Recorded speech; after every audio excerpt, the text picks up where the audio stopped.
very easy. How it's very easy to make the next one after making the first one, because you use the first butterfly you have made.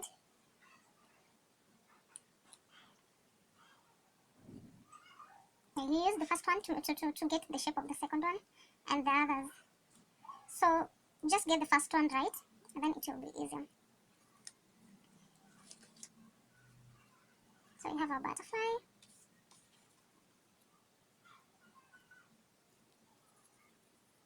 Very similar.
And it's easy as that.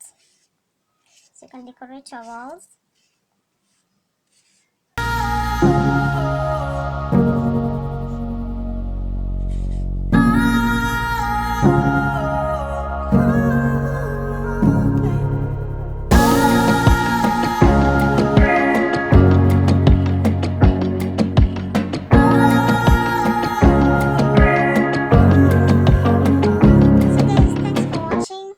Like, please comment below, subscribe. Please subscribe to see more of this and other beautiful decor from Simple Papers. Thank you for watching.